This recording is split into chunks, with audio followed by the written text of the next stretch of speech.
Camus, moving along through the single author sections. I just put a Willa Cather into the paperback collection because I had two of my mortal enemies. I didn't put this Tim O'Brien because that's nonfiction.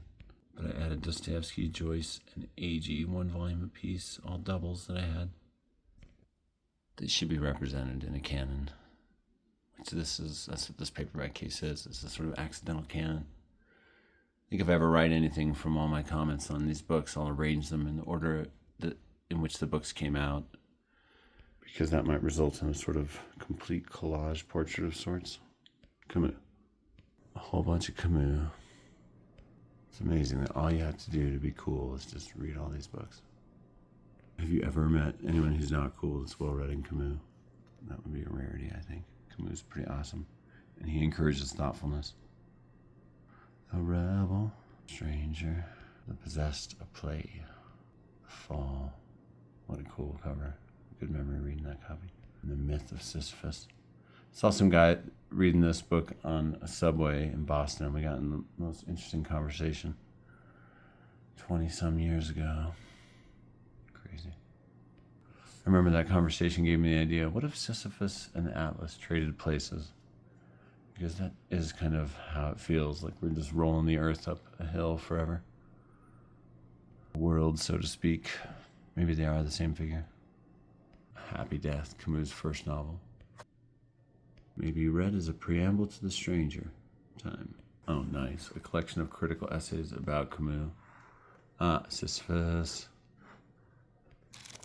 Yeah, no, I'm not going to imagine Sisyphus happy unless he gets a different story. I told the channel my idea for a happier ending to the Sisyphus tale once. Camus. There's a lot of good documentaries about him on YouTube. Recommended. Some that his daughter and family takes part in. He's a fascinating figure. Always playing soccer, going to the beach. You know, usually he had a girlfriend. Fall, another copy. Nice. Beautiful. The Stranger. Huh. I remember reading this copy of this book, which had been around at my parents' house, interestingly. Anyway, I remember reading this copy of this book while taking a break while training in New Mexico for the walk across the country that I did with a group in 2001. Sitting on a guardrail overlooking a little valley. Reading this while at work in my early 20s. The major works of Albert Camus. Monarch Notes. Oh, these are great sometimes. The First Man. This is the book that Camus had on him when he died in a car crash with his editor or publisher.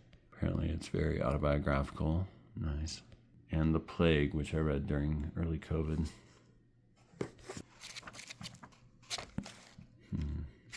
I think I vaguely remember when there were covers on here that got really tattery. Camus is a good one. You know, he had such a clear, powerful, compelling, interesting, direct, always seemingly allegorical style. And, you know, explored these really interesting existential themes in interesting ways. Sometimes in really simple ways, like with The Plague. There's a plague, the city gets locked down. Or like wild notions like The Stranger, like, why'd you kill that guy? The sun was in my eyes. Do you have free will, man? When he talks about suicide in a nonfiction way and so on, I feel like he's missing pieces of that puzzle. He never talks about like mental health or many of the realities. He keeps it on a purely philosophical level, I feel. He does. The Rebel, look at that cover. That's incredible. Hope the car in the parking lot's not playing copyrighted music.